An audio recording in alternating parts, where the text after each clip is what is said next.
All right. Hello, good people of the world, good people of the internet, good people of tone. We have Hello. another podcast today with the chairman, Brian Omilion, Grant Klassen, and me, Mason Marangella. And today we've got an interesting topic that I feel like there was either some people that asked about this or this was sort of suggested to us about the idea of adapting or creating a rig that adapts from bedroom to stage. So in other words, you can have a rig that doesn't require that you disassemble it or use something different when you're practicing at home versus when you might take it out on a gig, and how to sort of best facilitate that by way of the pedal choices, by way of the setup, by way of the interfacing, whether that, let's say, be for headphones or to front a house in the case of a live performance. And so sort of making it so that it's able to transcend multiple different use cases. So before we get into some of the details, I know that we've all either made pedal boards for ourselves or others that needed to be able to cover perhaps this sort of versatility. Just wondering sort of overall starting places for where you all might be on this. What do you feel is kind of some of the overarching things that we might consider as it relates to this sort of thing? Brian or Grant? I love this topic, by the way. I was not the one to choose this, but I'm excited to chat about this. I think, um, speaking from my experience, firstly from my mistakes, which I have made multiple times over, did not learn this the first time around. I tend to have eyes that are bigger than my tonal stomach, if that is a thing. I think it's right beside my actual stomach. The tonal stomach always thinks it can fit more than it actually can. And I would tend to overbuild my rigs. Half because I love experimenting, and half because I can somehow justify putting on an effect that I've never used before, but this time will be different. And I think that's probably the biggest mistake I see people making when they're building their own rigs, getting ready for gigs or services or whatever it is that you play for.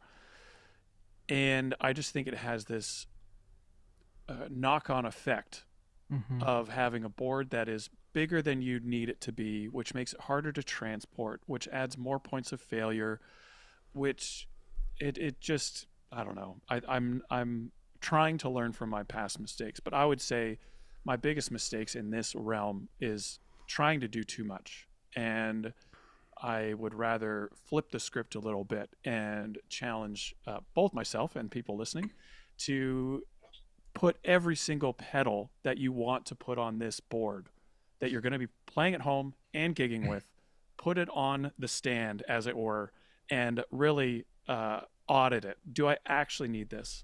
If I didn't have it, could I get away with the gig? And I think that's probably the perspective I'll come at this whole topic with today is, can you get away with less, not can I fit one more pedal? I think that summarizes a whole plethora of issues and solves them quite quickly, in my biased opinion. But speaking of people that do not have biases, Brian, why don't you tell me what you think? Not a biased bone in his body. Not a biased bone around Not a this bias guy. bound. No, I'm honestly the same way. I think when it comes to this, like the whole pedal board for myself and stuff is like I'm not someone to have 6 or 7 overdrives. I'm not someone to have 3 reverbs or 3 delays or like I am such a meat and potatoes type of, like, I like my core sounds. I like a boost. I like a good clean boost. I like, throw a Vertex boost on there. Hey, Hey, it's by far no shameless plug, dude. It's still my favorite. And it's like a good solid overdrive or maybe two. Like I have the Mulholland overdrive and the Morning Glory right now. It was like my two on my board. Um, and like that's more than I've ever had. And so I think, like, yeah, I definitely think it's like it's one of those things, like when people see the extra spot on, like, or a space on your board, like I have to fill it with something. And typically don't. Like you can fill it with a pick can or something to like hold picks or capos or stuff like that. But yeah, I found like I just got the PX1 that we talked about a couple weeks The ago, plug out. which the plug outs The Boss plug from out. Boss, the plug out, yeah, from Boss. And what was cool about that is that the control switch I learned you can switch between two effects pretty quickly because the MIDI You doesn't. just posted about that. Yeah, I did. I saw literally that. just got it like an hour ago and I put it on my board and plug out drama. And what's cool about it is I was able to queue up a octave and a vibrato. And I did learn that the DC2 is going to be released in like January for it, like for Are as you an going to pay the option.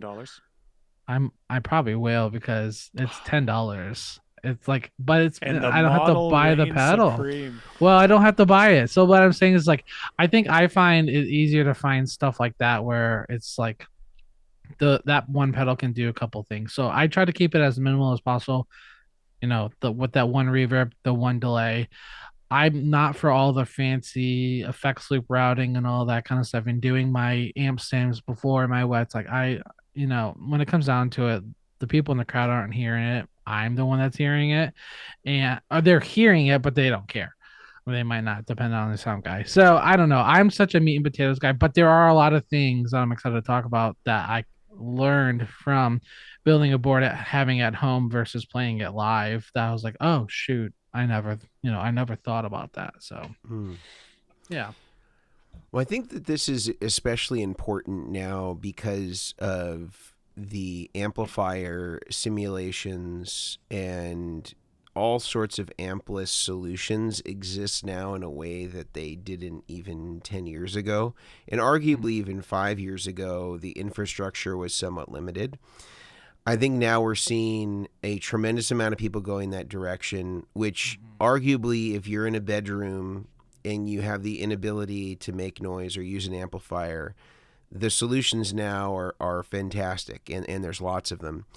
And one thing that I'm thinking of in particular, though, for those people is, let's say you're practicing on headphones or you're practicing through monitors.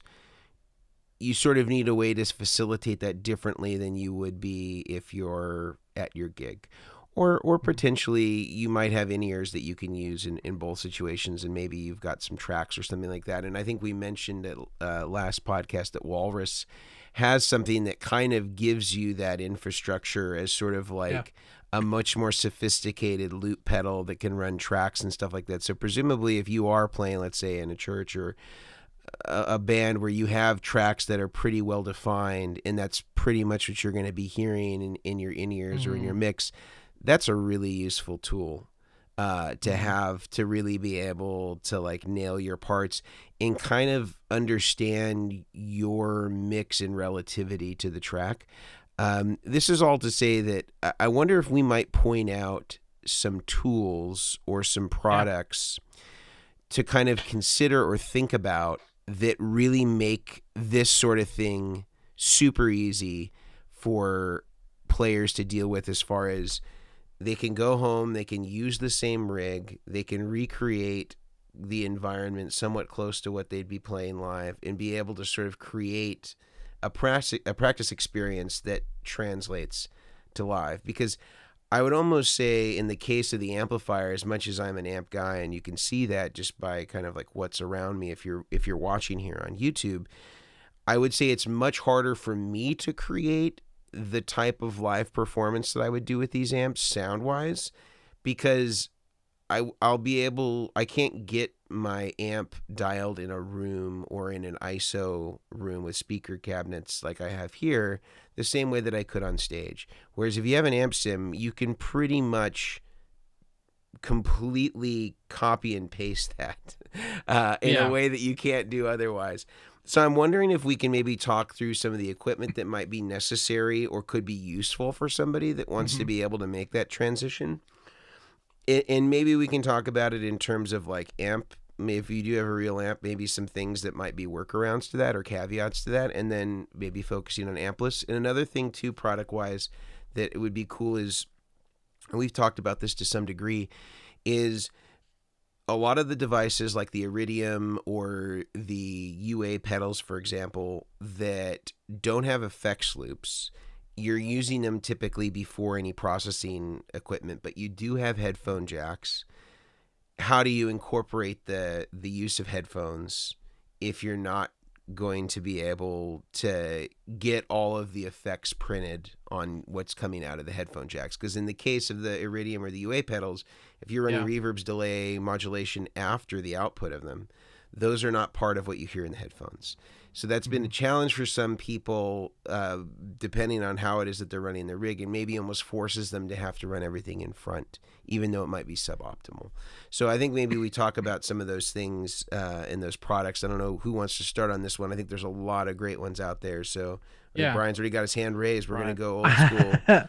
No. I just want to really like re-emphasize what we talked about with the rehearsal. Did we talk about it last week or the week before? I can't remember. I know we talked about it in a recent podcast, and I don't even know that it's gotten its full due. I don't really see it talked about as much as it should be, as useful as it is.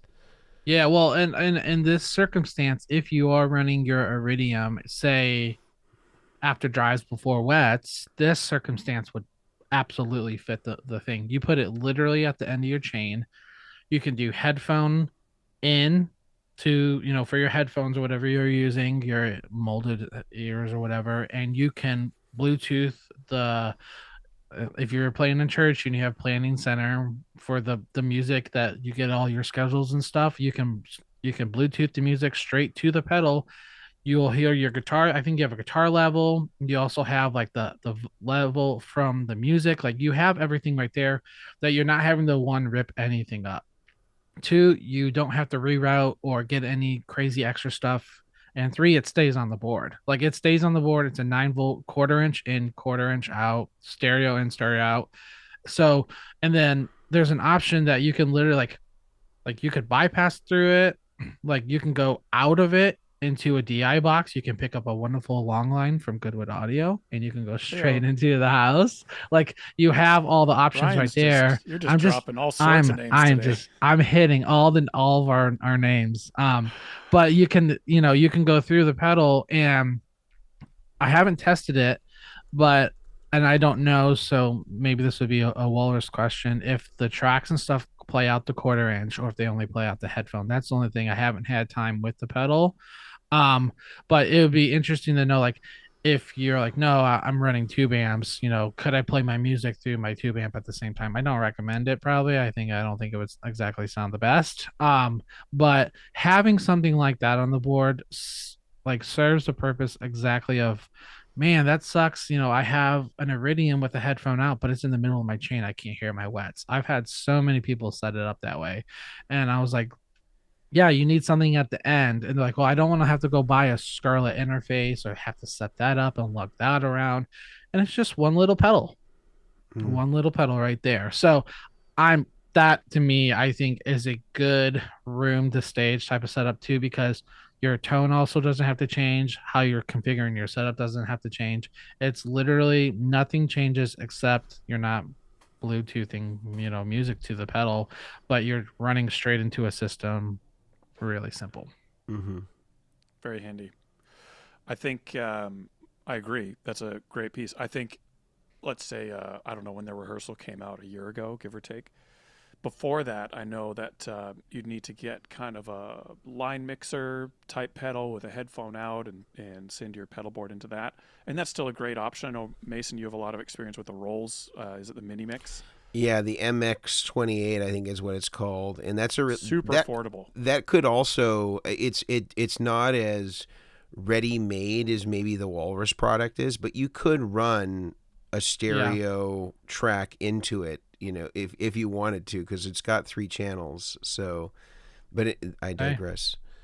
Yeah, so I mean, like that's another option as well, and that's, I think, $100 cheaper, give or take. I can't remember how much the rehearsal is. $249. Yeah, so roughly $100 cheaper. And that's good. I think for people that go back and forth between, let's say, amp sim at home, maybe they have the Iridium in the middle of their chain, like we're kind of talking about today. and then at the gig they can use a real amp. I'm probably only talking to about 2 people now, but this would be kind of my preferred. I think these tools are still valid, they're still relevant, but the biggest thing I think you need after that, let's say you've practiced at home, you've set your sounds to what's coming into your headphones, maybe you have the Walrus rehearsal and you're using an amp sim, then you show up to the venue and you need to run it through amps. That is where, in my experience, in my context, I was very used to having a amp or two in an ISO room. So I would take my physical pedal board, set up at performance volume, and at that point in an ISO room, you can crank your amps to the point of breakup, which is to blame for my tinnitus, but I sounded better because of it, I promise. And I would set up in front of those amps, and then I would tweak, and I would get the overdrives dialed into that amp because it will be different to the Iridium. And same thing with wet effects. You probably wouldn't think about this, but the wet effects and how they interact with the Iridium, how trails happen and repeats on your delay, sounds different and behaves different on the Iridium or the UA Dream or the Ruby, whatever it is, versus a real tube amp.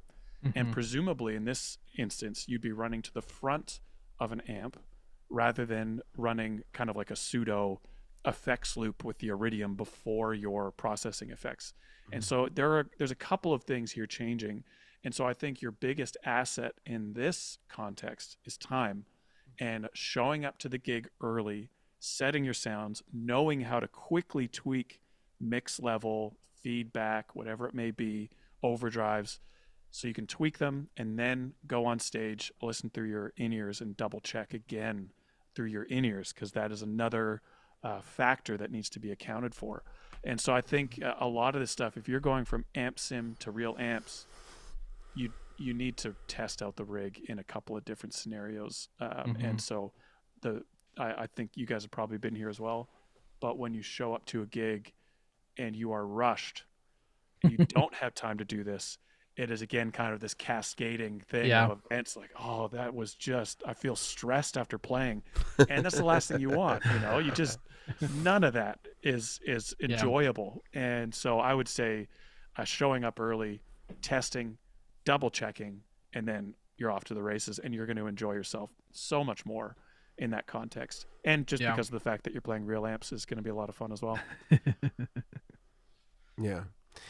Well, I think that for the people that do want to play real amps, I think the closest that you're going to be able to get it to being able to translate to kind of both mediums, the home environment and the stage, is honestly they're going to be, if you have an isolation situation where you can isolate your cabinets and then you're listening to, let's say, tracks back through monitors or in-ears, and you're getting a kind of a mic'd feed with whatever that processing is from your cabinet, that's great.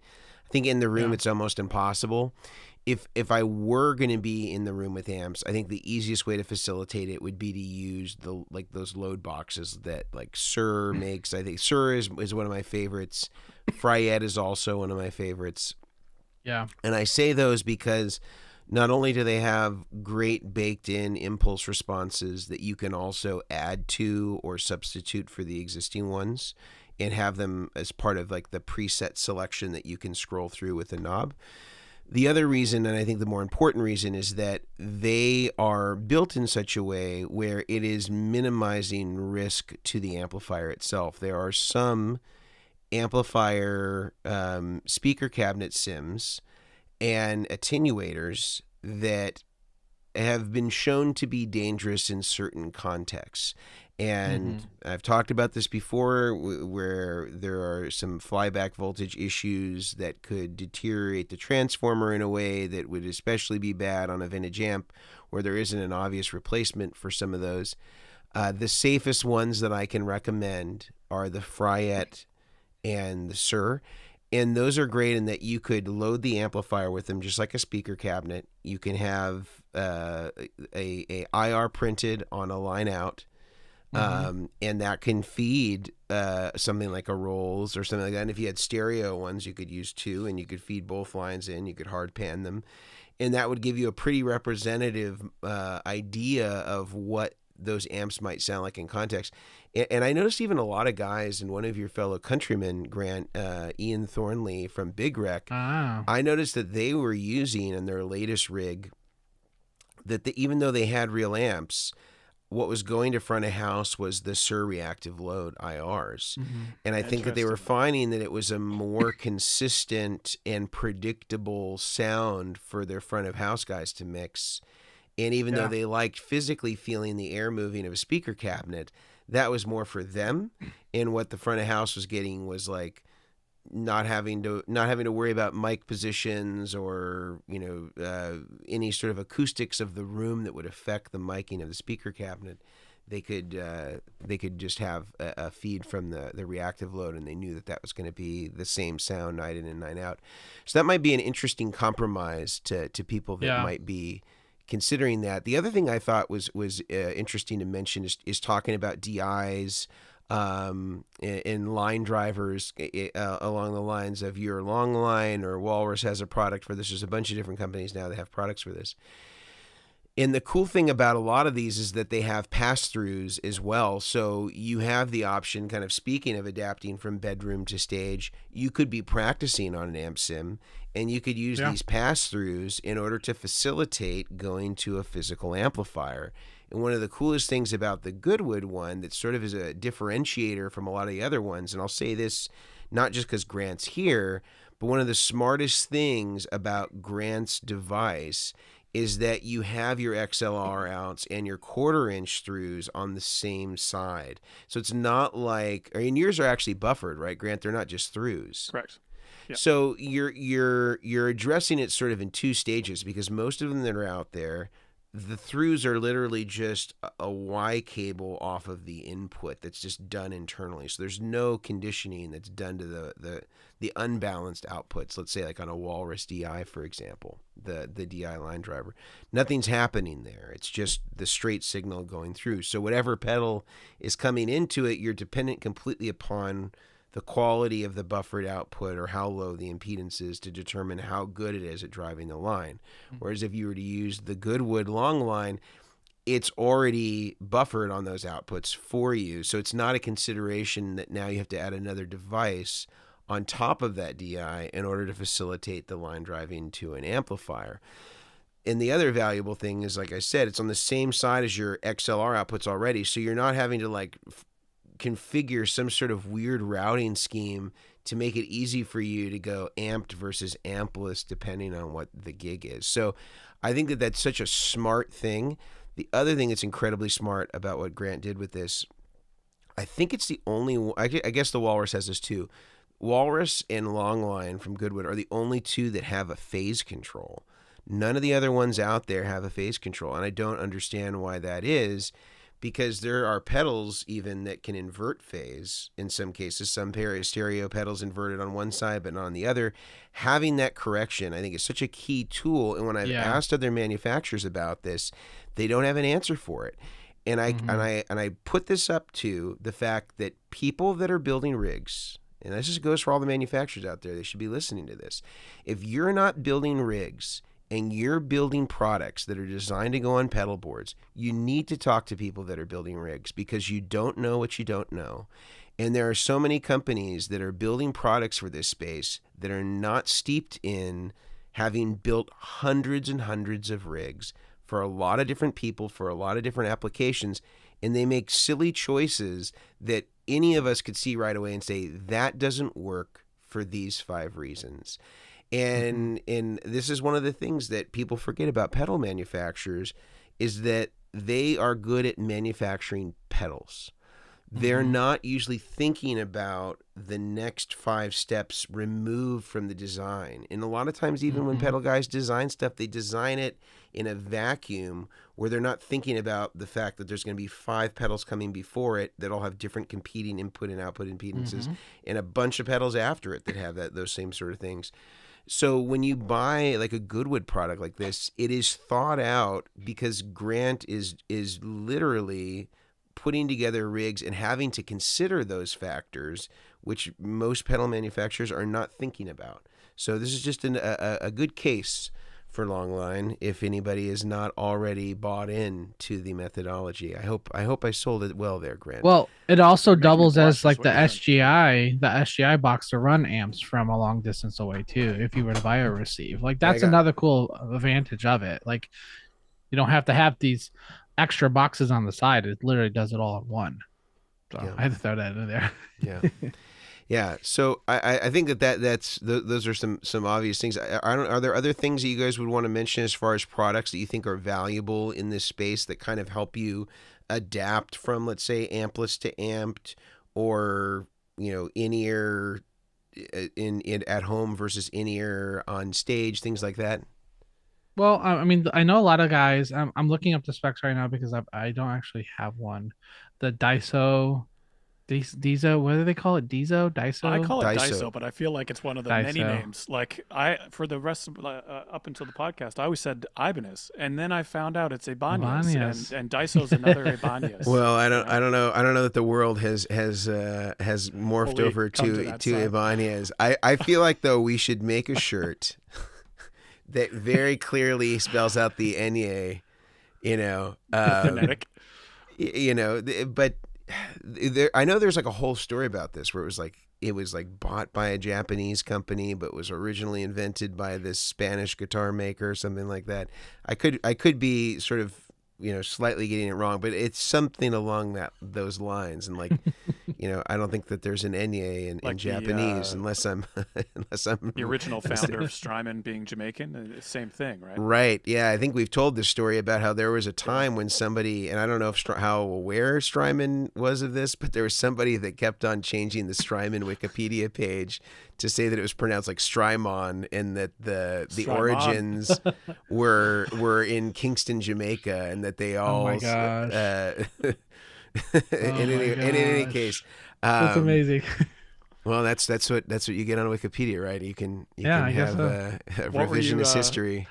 What were you going to say about Daiso or Oh yeah, Diiso well or- yeah, whatever you want to say, Daiso, Diesel. I've heard people say Diesel. But like that's a good direct-in option with quarter-inch pass-through. It doesn't have a headphone out. It doesn't have a way for you to plug in tracks or anything. So that's a little disadvantage.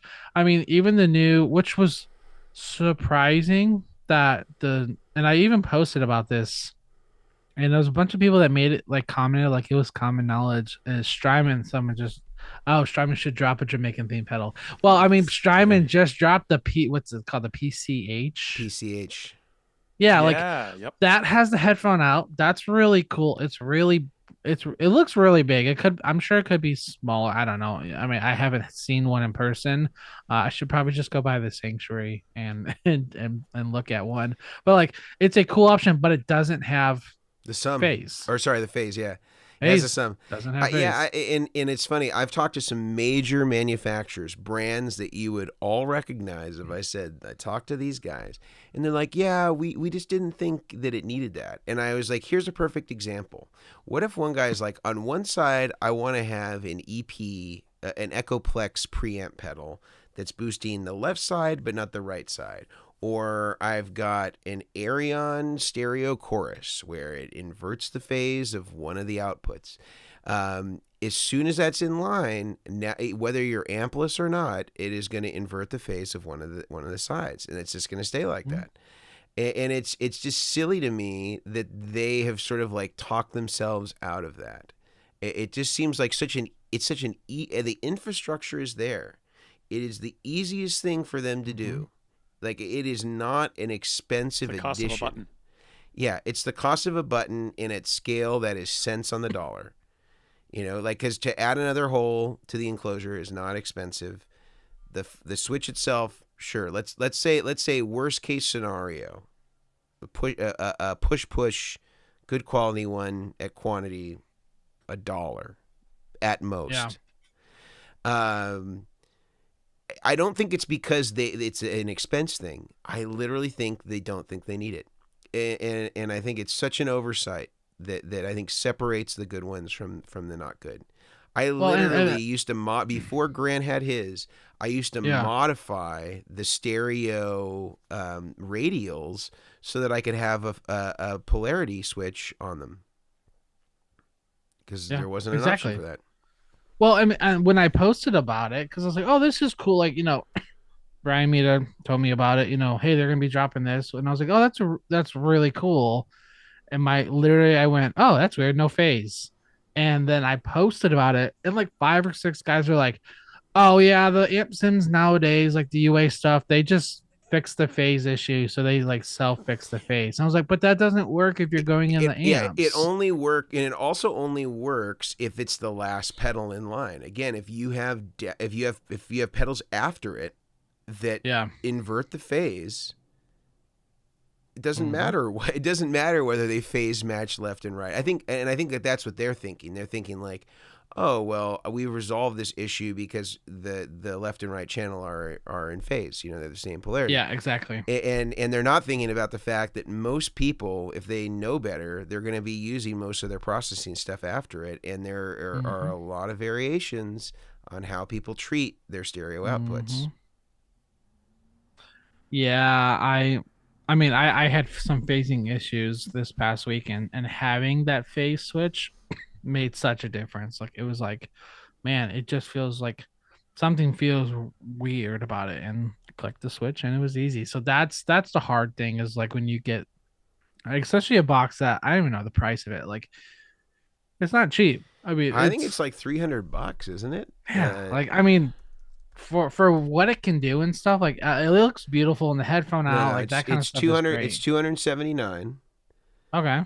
And they did it is sold out. Wow. Or at least on Sweetwater it is. And they do the in and through, but again, this is just saying again from a practical standpoint, if you are realistically using amps, the throughs are in a really bizarre position that are not accessible, so that you're pretty much banking on the fact that you're going to be using XLR out here. I don't. Are the throughs active? I know there's a 9-volt on the input, but I would presume that that's for the headphone amp. Yeah, I'd have to check. Let me look. That's I don't think they. I mean, I know the headphone amp is for the power. I don't think they're active. That's. I don't know. I think says active. it says active DI, okay. but does it? But I don't know if if they provide a block diagram to show if the throughs are active, and maybe somebody here in the comments knows. Yeah, I'm trying to see if there's anything in the manuals. There's just a quick start guide.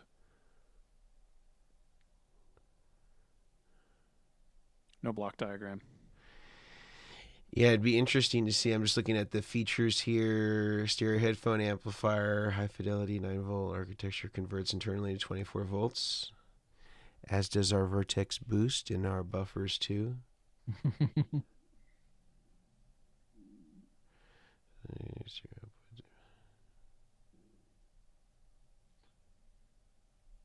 Yeah, it's not saying anything about buffers. Yeah, I don't know.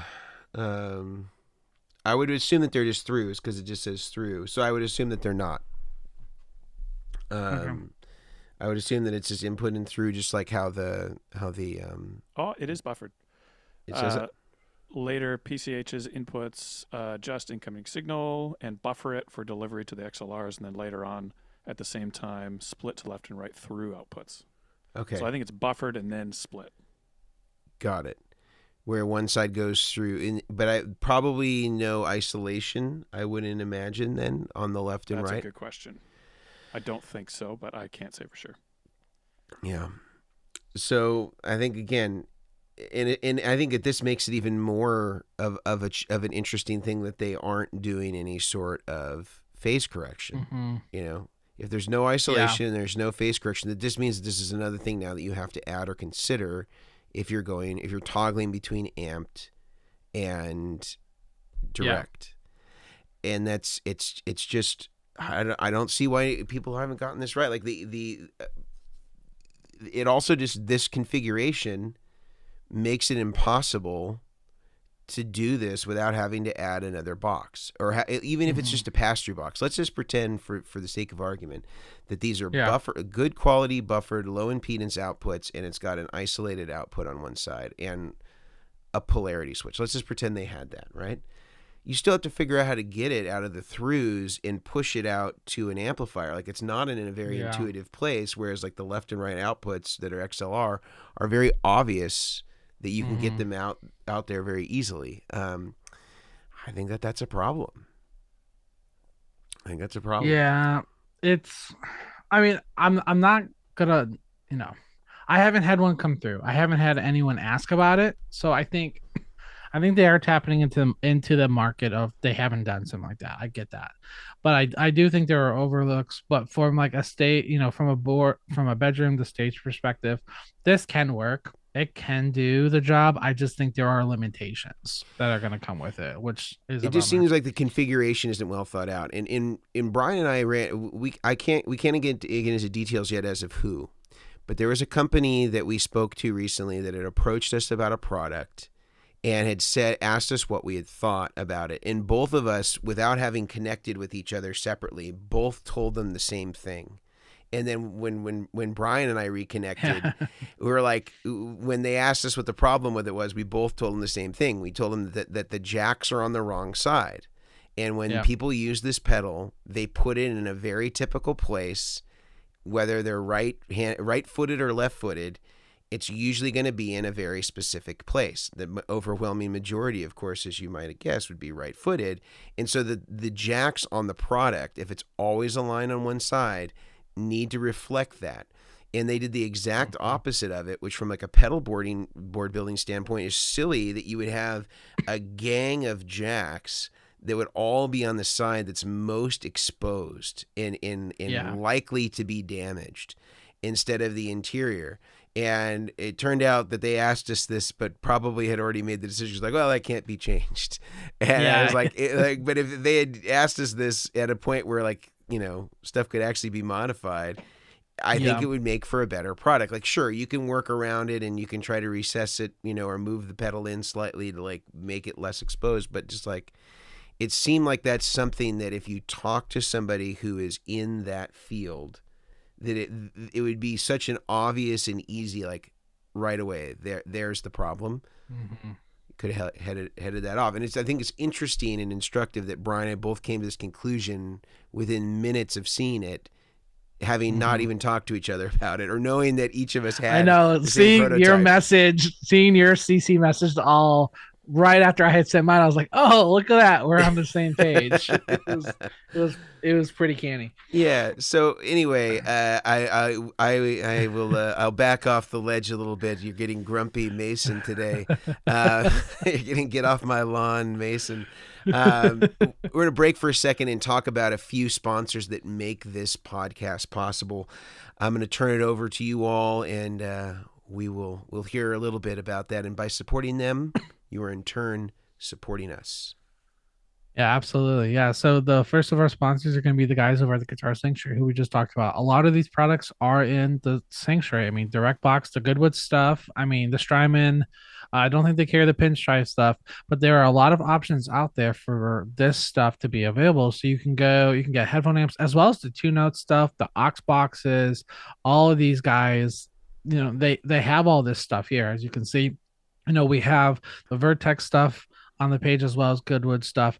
They have guitars, electric, acoustic, bass, ukuleles. They have pre-owned gear. You can shoot them a text. You can give them a call. You can send them a message, and they'll be able to tell you. You might even get a good deal on some used gear. They might have. I think they just posted some stuff recently on their Instagram, so you definitely want to check them out if you're looking to find something on a deal. Check them out. You let them know that the Chairman sent you. Won't be disappointed. Next are going to be the guys over at Neural DSP. Neural DSP, they have all of our favorite, quad cortex, nano cortex stuff, and as well as the new plugin Mantra, which we are utilizing for this podcast. So if you're listening, you are listening to Mantra at its best on the audio side. On the live side, where we are just strictly live, but for the audio podcast side, you're hearing Mantra do its work. And I will say it's pretty fantastic to be able to just have that plugin loaded up, drop all the audio in and hit analyze, and it analyzes it. It's absolutely phenomenal. As well as you can utilize their 14-day free trial if you're on the fence or you're not quite sure if that's what you want to get. You can use the trial. You can be like, oh yeah, I really like this, and honestly you're not going to be disappointed. So you can use the code chairman, CHAIRMEN, to save 30% off all of their plugins. And the cool thing about the plugins, it's after 90 days, so it kind of depends on the plugins, but almost all of them but Mantra should be available now. They actually just dropped a new plugin, which is really really cool. So, and it's cool to see them coming out with more stuff. More stuff is quad cortex compatible. Nano cortex, they did do an update to allow you to control MIDI CC messages like the toggle of the tuner, which I requested very often from our guy Ryan. I was like, we need this option, as well as tap in. You can toggle the blocks. You can actually change the fixated blocks to do different things. So it's a really great option. Use that code. It tells them that the chairman sent you. Save a little bit of money. It's almost 70% away from free, as we like to say. So go use that code. Let them know. Final are going to be simply the best. I always say it. They are the best. Besttronics, BTPA. It's just one of those weeks. It's not a good week unless you've had a conversation with Brad with Besttronics. It's just one of those things. Brad will get back to you, or whoever their reps are, and they have square plugs. They have the little XLR square plug options. They have cable bulk plugs, DC 2.1 millimeter right angles, straight connectors, all of these tools and accessories and parts that we utilize on a daily basis, as well as Mogami cabling, as well as redundant quad cortex racks. If you've seen their Instagram, they have the it's going nowhere where they bolt everything down, because those sucker ain't going nowhere. Let's be honest about that. So if you go use the code DACHAIRS, DACHAIRS, you can save 10% off your order. Get some new straight connectors, build a loom, or build some bulk instrument cables, or whatever you need, some D-series connectors. You can utilize this code, save a little money. It also tells them that the chairman sent you. So go use that code. I will throw it back to you, Mason. Thank you. Thank you, Brian, for all You're welcome. the ads. I think if there are any other topics that we may want to entertain, or components of this topic that we want to entertain, other products, other ideas, now that that ad break has given Grumpy Mason a time to decompress, are there anything else that we might want to talk about? I should also mention that we like to spend sort of the end, or we have been spending sort of the later parts of the podcast talking about questions and things like that have come in either in the Facebook group or in the comments that we see right here as part of the chat. So please be sure to put any comments or questions that you might have in the chat, and we'd be happy to talk on whatever those topics or questions might be as we start to get into kind of the latter part of the conversation today. Brian or Grant, anything that you feel like product-wise we didn't already cover as it relates to kind of making the board go from studio to stage? I think the last part that I want to talk about are sort of pedal food groups that we think sort of have the most bang for the buck in terms of being able to take something that can work and fit into a bedroom and equally cover the amount of ground on a stage. I know I have my picks. I think we can get into those picks if there aren't any other products that you might want to mention before that. I think the only thing I would mention if I was going from bedroom to stage, and this is quick, and you guys will have stuff to add here, but the only thing I would mention is your fail safes. And what I mean by that is when you're practicing at home, learning stuff, playing through your amp sim and headphones at home, and you're then going to a gig or a service or wherever you're playing out live where the stakes are a bit higher, you need to have in your gig bag a few tools and backups. And I think that's one of the biggest differences from playing at home versus playing out, is you have to kind of bring your extras. And so for me, I would probably try and bring a little contact cleaner, if I can get a little bottle of contact cleaner, in case I get a crackling jack or a pot on my guitar. I'd bring a spare lead. I'd bring probably 2 sets of extra strings, because I have had times where I change the string and then I crack another G or a B string or something like that. And then I just make sure I have some ways of quickly changing out those strings. Extra patch lead or 2, and then I would probably be relatively good to go. I know, Brian, you at one point said that you had, and what was it? You had the Nano Cortex, I think, either as a backup or as your main, but something like a little Nano Cortex that if the board went down and you couldn't fix it quick, you could quickly plug that in, and at least you have something. Like, you have some sounds. You could obviously pre-program a whole bunch of stuff into that thing, but at the very least you have some options in case the worst were to happen. And so I think having some of these backups is a great thing. And I don't want to spend tons of time here, but I think that's one of the big things that pops into my head if I'm going out for a gig is what happens if, and then I kind of have my list of things I bring. Do you also bring a spare G string, Brian? Not for his guitar. Wink. Always. At least 3. Always 3. Yeah, I do things in 3s, pairs of 3s. I caught myself not saying. I was like G and a B string. I made sure I didn't say it, and here you go. You brought it right back around, Grumpy Mason. No, it's straight up commando. No, for like the Nano, I think is a great option. I see what someone said, the Tempo Audio amp mod. I don't have any experience with that.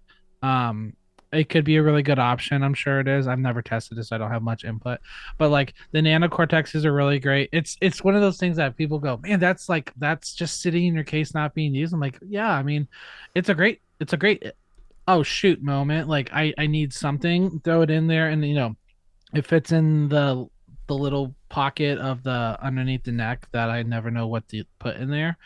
Because I put a lot of stuff in my case.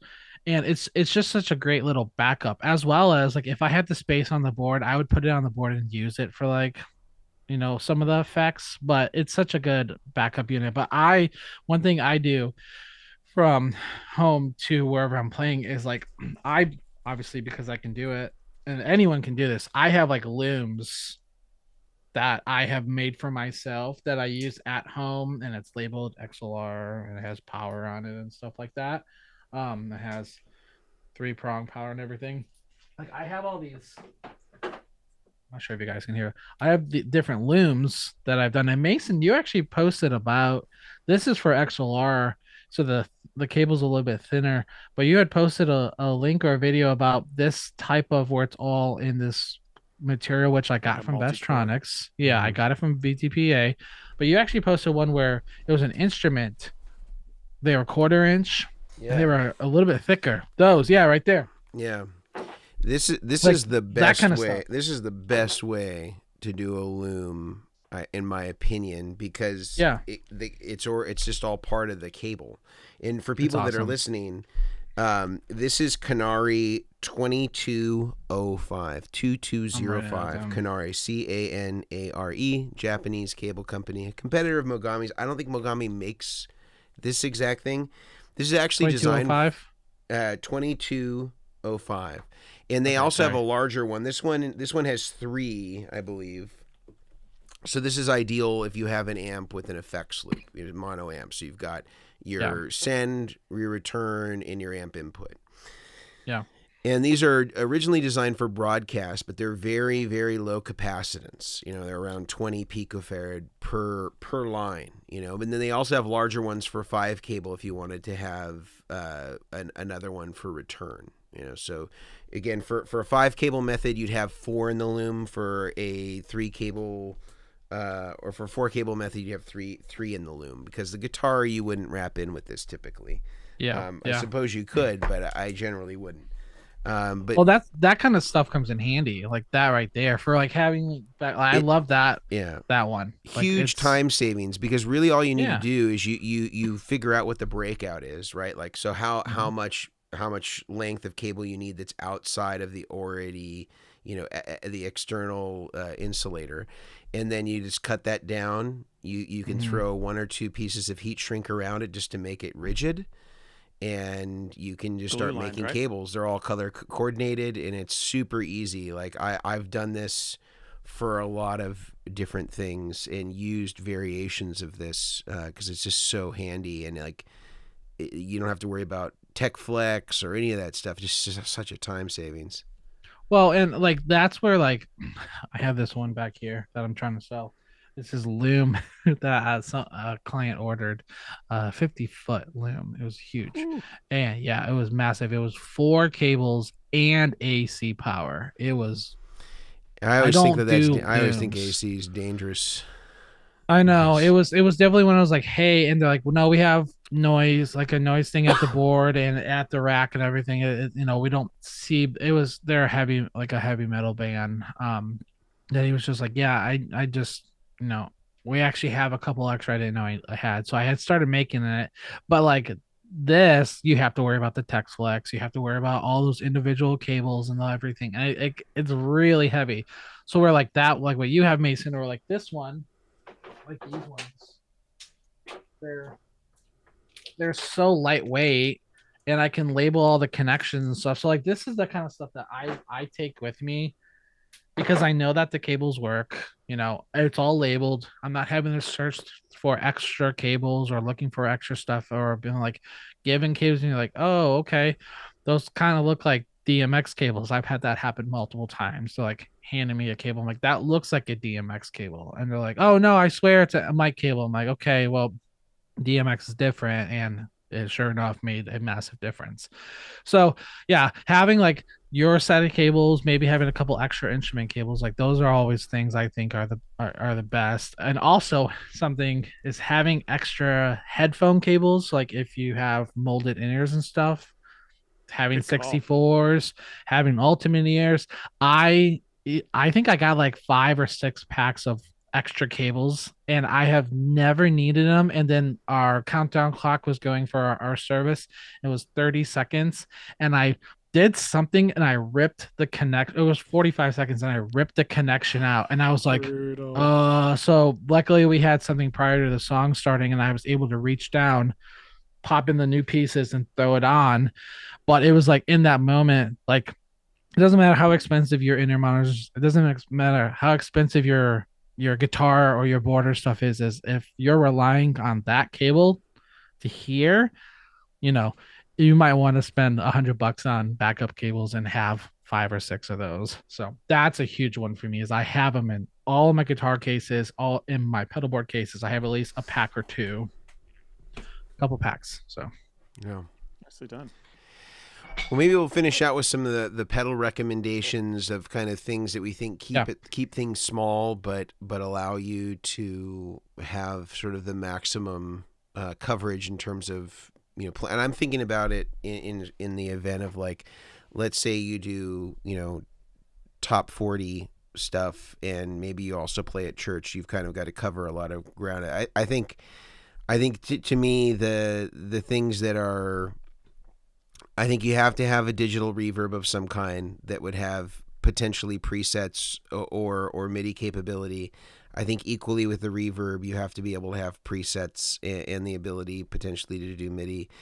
I think the wild card always for me is modulation. I think having a multi-effect here is the most valuable thing to be able to cover a lot of ground. And you might be able to get away with a reverb that maybe has one preset, and you can kind of have something that's more washy and more ambient, and then something that's kind of more standard, plate, hall, spring reverb, like a Blue Sky or something like that. And maybe you can get away with that on your delay of having, kind of a longer, reverb with more mix, and then something that's kind of more, subtle or slapbacky.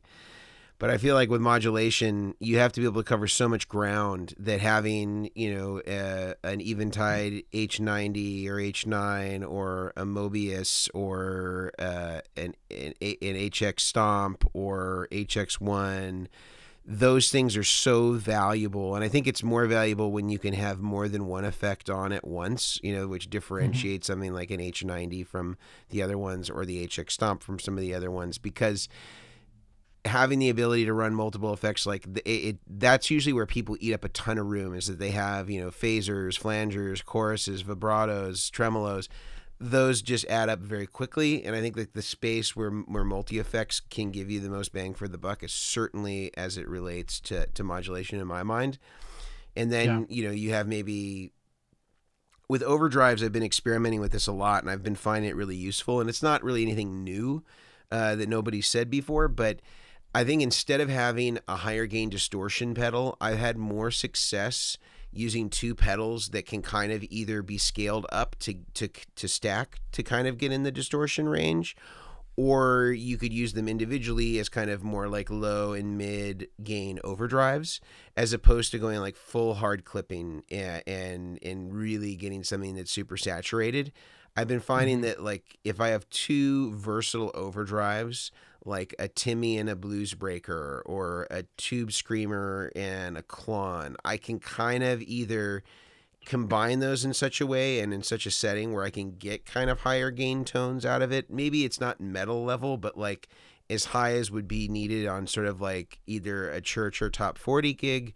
And I can also kind of set them to be a little bit more boosty and maybe not have quite as much gain, but like add some color, add some saturation where it feels a little bit better. I feel like I've been able to sort of like either upscale that tone wise or kind of like make it a little bit more subtle tone wise, depending on what I need.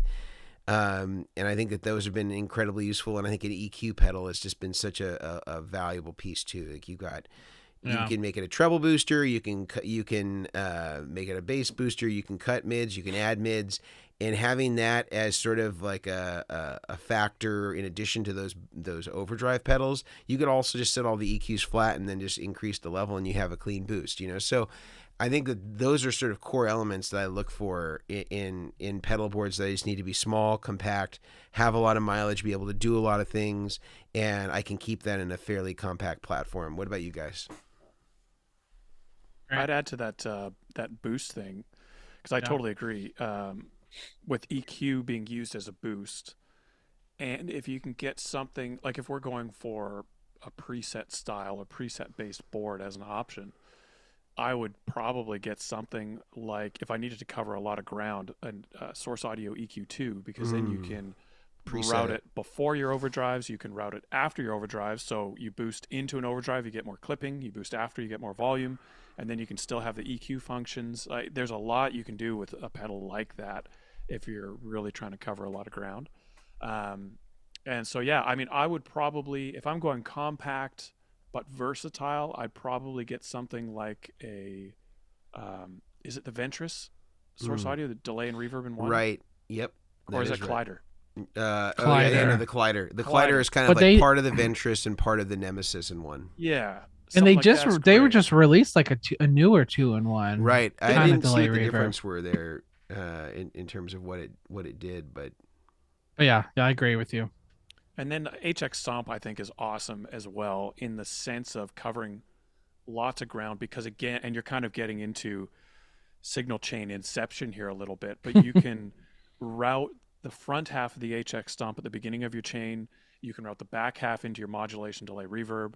You can also put the amps on the HX Stomp sound really good if you were in a bind. You can pull up a really good amp sound, amp and cab sim. Like there's so much you can do there with the effects loop.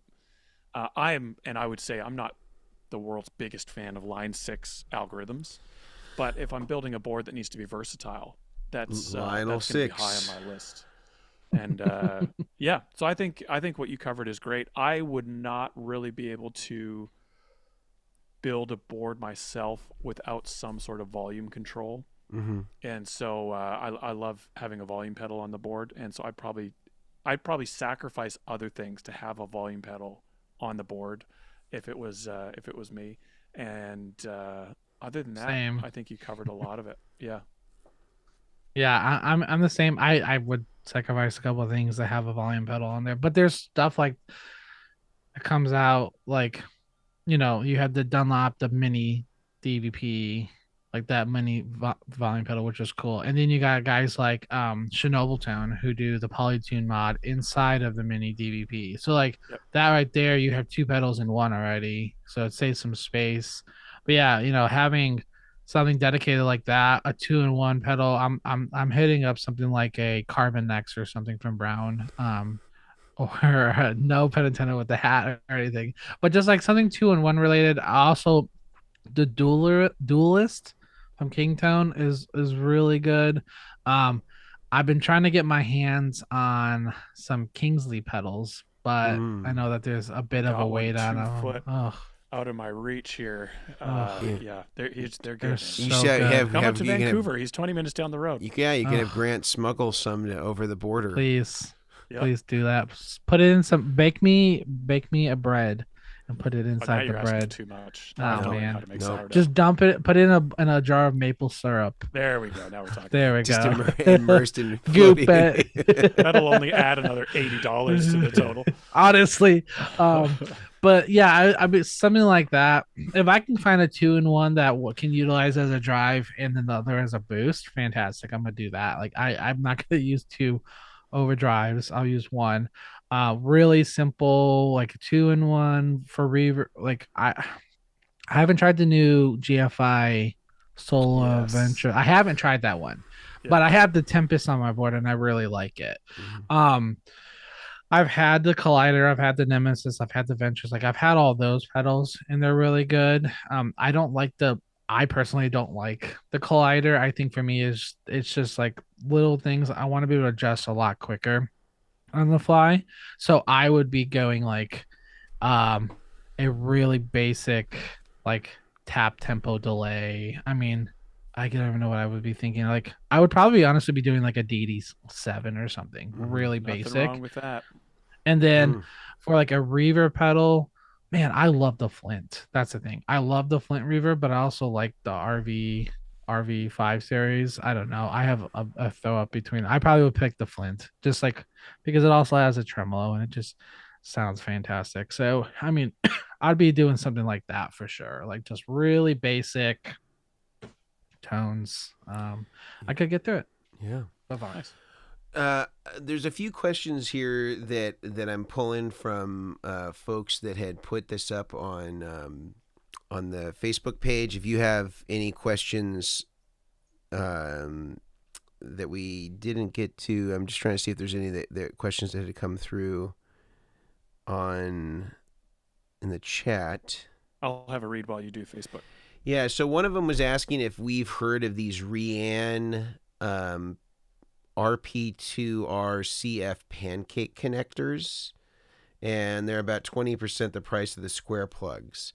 I've used them on one rig once. It's hard to always to tell with stuff like that because if you're not using a lot of them, you don't know if you got the exception or the rule. Like you don't really have any sense of like sort of like the longevity of them, and like I can't remember if it was Grant or Brian that had the experience where they had used square plugs and then there was like a latency failure because there was an issue, Both and of then they us. had to replace Both them. of us. Whereas I've never had that problem, but but this sort of speaks to sometimes when a product is released and is new, people invariably or customers invariably end up being sort of the beta testers of sort of the QC and the things that can go wrong. So Yeah. this is all to say I've used those Rian connectors before. They are quite a bit larger in terms of their depth compared to a square plug. So I think that's something to keep in mind. Quality wise, I didn't notice that I didn't see anything objectionable. Have you guys used any of these?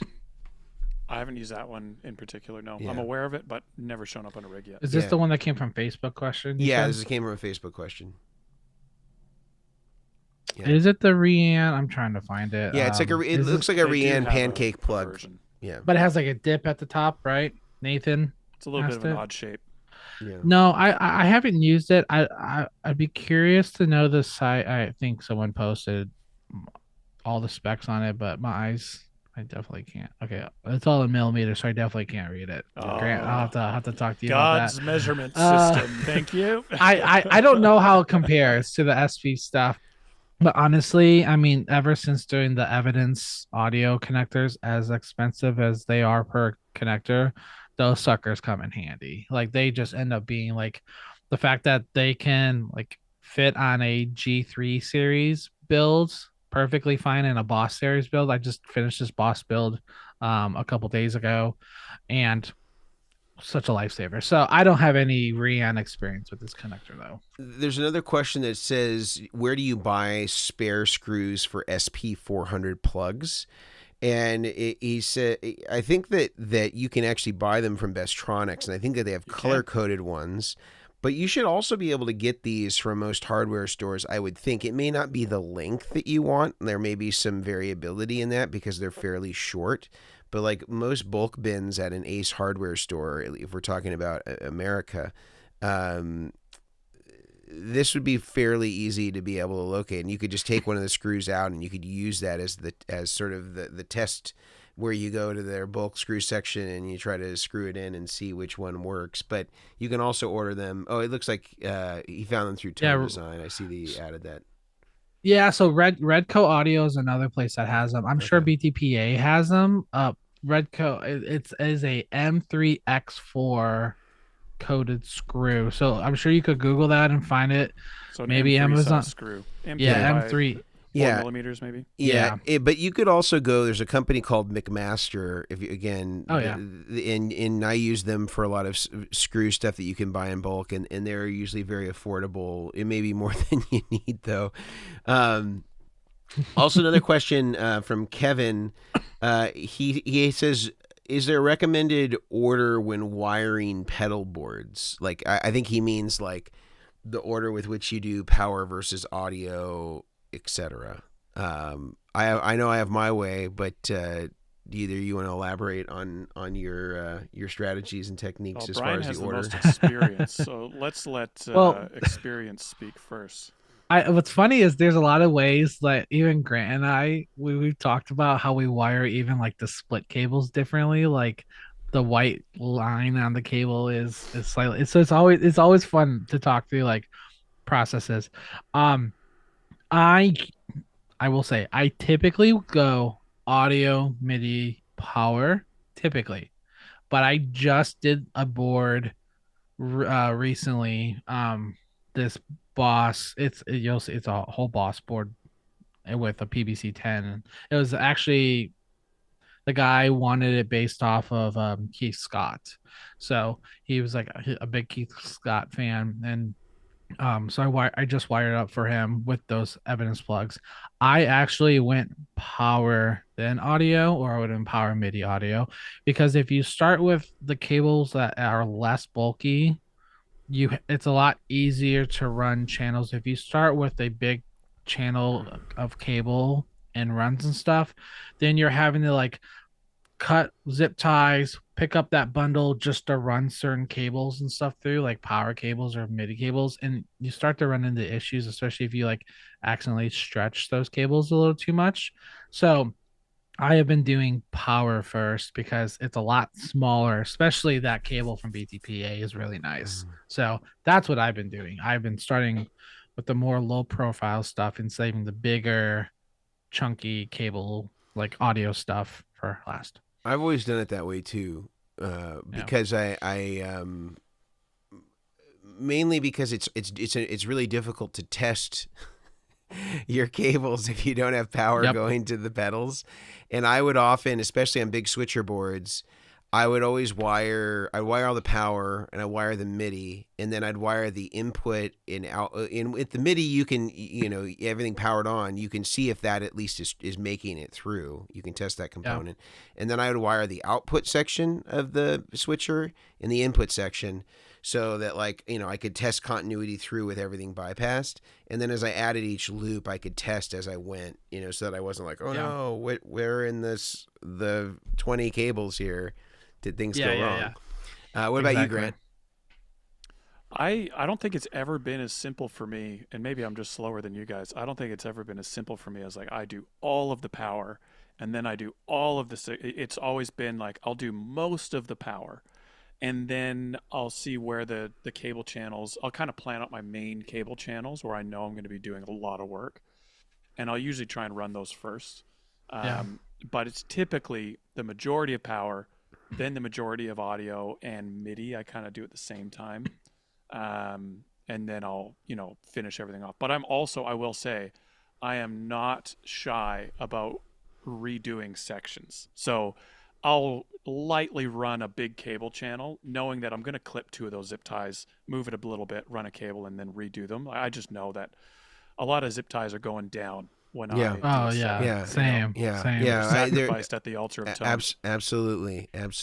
Yeah. Yeah. You got Brian's got his bone. Well, and it's I got their so discretion. many. It's just a discretionary cost. There cents. Couple pennies each. Yeah. So I get that. Last one I want to talk about is one from David. He says he needs to make a 4-cable snake breakout. And he was asking about using 2319 instead of 2524. I think actually, if I were you, David, I would be using what I just showed, that Canary cable, because you can get 4 cables out of it.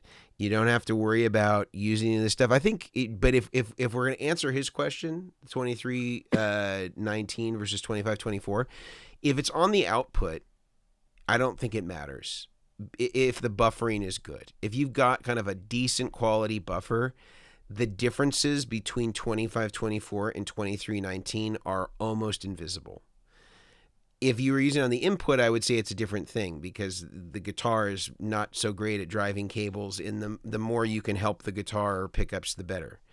But in this case, if it's stereo out or 4-cable method, I would say don't even bother using 2524.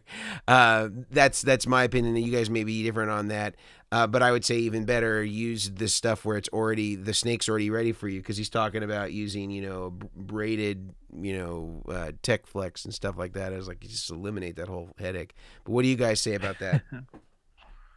I'm the same way, especially with the canary. Is that how you pronounce it? So I've heard canary. I've heard canary. Canary. Yeah. That saves so much time. Be super careful when you're stripping outer. That's the problem. Sleeve. You don't want to be using a butter knife on that. No.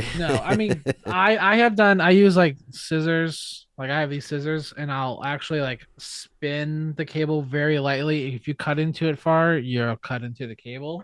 But like that kind of stuff saves a lot of time. I mean, let me be honest, guys. I ran Tech Flex through a 50-foot loom. That was exhausting. I literally set it up outside my house, down the front sidewalk, and I just ran Tech Flex, and I literally had my my son, just like, kind of like when you like workouts where you're like, you're doing like you're whipping the rope. You're doing your rope, like kind of like that. I'm like, jiggle the rope, and he'll like jiggle a little bit, and the Tech Flex will slide down. That's why I stopped doing over 50-foot looms. That this was like a one-off, but like it's the same thing as you have to worry about buying the Tech Flex. I mean, you can get it 100-foot from a roll from Amazon really cheap, but like, why go through the trouble? But when you can get a 3 or is it 4, 3 or what is it, 4 or 5? They make multiple different versions of it. So you can get a 4 conductor, you can get a 3 conductor, you can get a 5 conductor. They have all sorts of versions of this. So you're not limited. This, the one I showed, was what I was using for a 4-cable method thing. Yeah, so I just had 3. Yeah, I mean, so that would save a lot of time. I mean, just stripping the ends. Obviously, I would say once you cut that thing, go to Home Depot, and they have like this little project box of like different size heat shrinks. You can get one that has a couple, like I think it's maybe a 3 or 4 inch, and they'll have really thin tubing. They'll have 1/4 inch tubing, 3/4, and they'll have a 1 inch. Use that the cover, like the over that cap, like where you cut and stuff, just to make it look nicer and whatever. But yeah, that's such a time saver right there. I would do that. I mean, it's like a kind of like a snake, like a snake box. It's already pre-made. Everything's ready. Yeah, it's already done. What you could do too, Brian, is on like these. They keep when they do the cable assembly. There's like some nylon or like fabric string or that they'll weave in with it to kind of keep the shape of the cable. And once you sort of like, even if you just cut with like your cable snips and just get it started, you can Yep. typically get, if you have scissors that have sort of like a rounded edge that won't cut into anything, you can pretty much just like cut it like you're, cutting Nice. opening a present, Yeah, with yeah. wrapping paper, and kind Merry of very Christmas. quickly, be able to get it down there. And then you might just have to kind of trim off the edge where Yeah. it actually is breaking out. But, just make it reasonably neat. You're going to be covering that with heat shrink probably anyway. Yeah. Yeah. But it's not that hard to expose what it is that you need. And typically on the pedalboard side, you'll hardly need anything at all. Maybe a foot, something like that. Yeah. And then it's more on what goes to the amp side, and I was going to ask you guys this too. And I'm sorry, Grant, I know you haven't chatted. Where do you guys usually measure your breakouts from the floor? Because that's usually how I would do it. I would kind of think, okay, this is kind of a roughly how close it would get to the amp, as though it was like sitting right against the speaker cabinet. And then this is how much space we need where it's not going to stress it out to not only reach input, but reach send and reach return. Or if it's 5 cable, reach send, return, and then another return. Yeah. I usually measure from the floor, like once it's hit the amp, so it's like there's the least amount of like stress pulling down on the loom as possible. How do you guys do that? I used to make snakes, a lot of snakes, and I did it the painful way that Brian was talking about. And so I've done a lot of iterations on this, and I would run the covered part of the loom back to the amp so that the loom goes behind the amp so that you aren't in front of the amp breaking out. So you can kind of reduce the tripping hazard a little bit. And then I would measure up to the furthest jack. So if you were there was times we were doing 8x10 cabs for a bass. And so you'd have like a 6-foot breakout. So I would go up to where the furthest jack is, highest off the ground, plus I would give myself an extra foot or two. So I would always err on the side of having too much of a breakout than having too little. Yeah. And then the only thing I'd say on the pedalboard side is, firstly, unless you're a glutton for punishment, never use right angles when it comes to a loom, because these cables are fixed. So the right angle can be very tricky and is not future-proofed if you ever change jack placements.